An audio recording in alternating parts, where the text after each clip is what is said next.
Hello friend, मैं Anand Raj.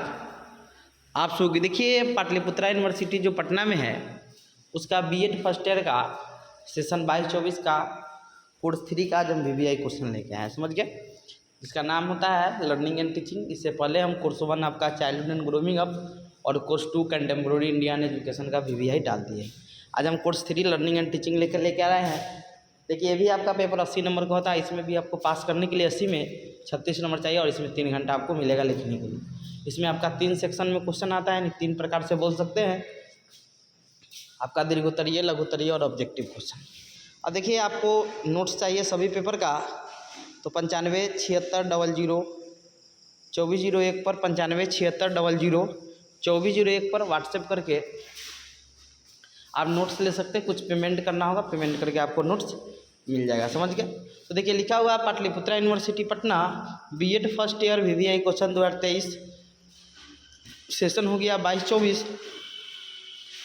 Course का नाम या BCC 3 या course 3 learning and teaching. 80 number का पेपर होता है, 3 घंटा आपको टाइम मिलेगा। देखिए, सेक्शन ए दीर्घोत्तरीय होता है, 10 नंबर का रहता है। 5 क्वेश्चन का जवाब देना होगा, 8 क्वेश्चन के लगभग में रहेगा। उसमें से कोई भी 5 क्वेश्चन का जवाब दे सकते हैं। पहला क्वेश्चन है कि अधिगम से आप क्या समझते हैं? अधिगम को प्रभावित करने वाले कारकों को लिखिए। यानी लर्निंग बोलते हैं अधिगम को, कि अधिगम क्या यानी सीखना क्या है और सीखने को प्रभावित करने वाले कारकों को लिखिए। दूसरा क्वेश्चन है अधिगम के हस्तांतरण यानी ट्रांसफर ऑफ लर्निंग क्या है, इसके प्रकार का वर्णन कर सकते हैं। प्रकार पूछा जाता है। इसमें सकारात्मक आपका अधिगम हस्तांतरण आता है, नकारात्मक अधिगम हस्तांतरण आता है, शून्य अधिगम हस्तांतरण, एक पक्षीय द्विपक्षीय सब होता है। तीसरा क्वेश्चन है शिक्षण से आप क्या समझते हैं? शिक्षण के विभिन्न अवस्थाओं या चरणों का वर्णन करें। बहुत वीवीआई क्वेश्चन है कि टीचिंग क्या और इसके फेज बताना है, कै फेज में टीचिंग संपन्न होता है। शिक्षण से पहले का अवस्था, शिक्षण की अवस्था और शिक्षण के बाद की अवस्था, 3 अवस्था होता है। अगला क्वेश्चन है अधिगम के व्यवहारवादी सिद्धांत को लिखे। या इसी क्वेश्चन को व्यवहारवादी सिद्धांत पे आपका थोंडाइक का सिद्धांत आता है, पॉवलोव का आता है, तो ये सब थोंडाइक का सिद्धांत लिख दीजिएगा। तो अधिगम के व्यवहारवादी सिद्धांत को लिखे। या इसी क्वेश्चन को आएगा कि थोंडाइक के प्रयास एवं त्रुटि सिद्धांत का वर्णन करें। 5वां क्वेश्चन है विविधतापूर्ण कक्षा में एक शिक्षण को किन किन कठिनाइयों का सामना करना पड़ता है। यानी शिक्षक होगा या शिक्षण नहीं होगा कि विविधतापूर्ण कक्षा में एक शिक्षक को किन किन कठिनाइयों का सामना करना पड़ता है। विविधतापूर्ण विभिन्न प्रकार के बच्चे हैं तो। अगला क्वेश्चन है अधिगम के संज्ञानवादी सिद्धांत को लिखिए। और या इसी क्वेश्चन को ऐसे भी आएगा कि संज्ञानवादी सिद्धांत में आपका कोहलर का सिद्धांत आता है कि सीखने का अंतर्दृष्टि या कोहलर के सूझ का सिद्धांत को लिखिए। अगला क्वेश्चन है अभिप्रेरणा क्या है, इसके प्रकारों का वर्णन करें, यानी मोटिवेशन। 8वां क्वेश्चन है कक्षा शिक्षण में शिक्षक के शिक्षण व्यवहार की विश्लेषण प्रक्रिया का वर्णन करें। अब आते हैं सेक्शन बी, जो आपका लघुत्तरीय होता है। इसमें 5 नंबर का क्वेश्चन आता है, 4 क्वेश्चन का जवाब देना है, 6-7 क्वेश्चन रहेगा, उसमें से कोई भी 4 क्वेश्चन का जवाब दे सकते हैं। पहला क्वेश्चन है वाइगोस्की के सामाजिक सांस्कृतिक सिद्धांत का वर्णन करें। दूसरा क्वेश्चन है पियाजे के संज्ञानात्मक सिद्धांत को लिखे। तीसरा है शिक्षण प्रक्रिया में अध्यापक की भूमिका। चौथा है शिक्षण की व्यवसायिक पहचान पूर्णता और कुशलता से क्या है। समझ गए? और उसके बाद आपका 4 है, 2 और इसमें करना चाहते हैं तो आप लिख लीजिएगा कि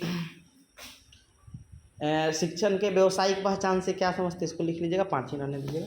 अब आते हैं हम लोग ऑब्जेक्टिव में। सेक्शन सी जो होता है ऑब्जेक्टिव, इसमें 10 क्वेश्चन में आपको 10 का जवाब देना रहता है।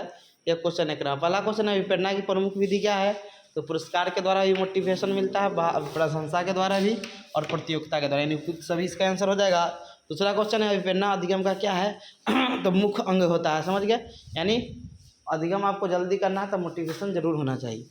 तीसरा है कोहलर किस प्रकार के अधिगम के प्रतिपादक गिने जाते हैं, तो एक गिने जाते हैं आपके कोहलर संज्ञानवादी या गेस्टलवादी गिने जाते हैं। समझ गए? अगला चौथा क्वेश्चन है आवश्यकता का पदानुक्रम सिद्धांत किसने दिया था, तो मेस्लो ने दिया था। समझ गए? 5 को सिद्धांत दिया था। अगला है पियाजे ने संज्ञानात्मक विकास की कितनी अवस्था बताई, तो 4 अवस्था। जिसमें संवेदी प्रेरक अवस्था है जो जन्म से 2 साल होता है। दूसरा होता है पूर्व संक्रियात्मक अवस्था जो 2 से 7 साल होता है। तीसरा होता है मूर्त संक्रियात्मक अवस्था है तो 7 से 11 साल होता है। चौथा होता है औपचारिक या अमूर्त संक्रियात्मक होता है जो 11 से ऊपर या 11 से 15 साल तक होता है। यानी पियाजे के अनुसार 4 संज्ञानात्मक विकास की अवस्था दिया गया।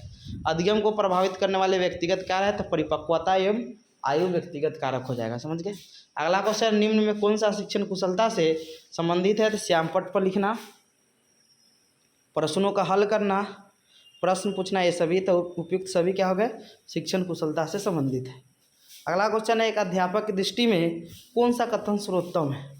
तो कथन सबसे सर्वोत्तम माना जाता है कि प्रत्येक बच्चा सीख सकता है। कोहलर ने किस पर प्रयोग किया था? कोहलर ने चिंपैंजी या वनमानुष पर प्रयोग किया था। अध्यादृष्टि या सूझ का सिद्धांत किसने दिया है? तो कोहलर ने दिया है। ये आपका क्वेश्चन हो गया, समझ गए, देख लीजिएगा।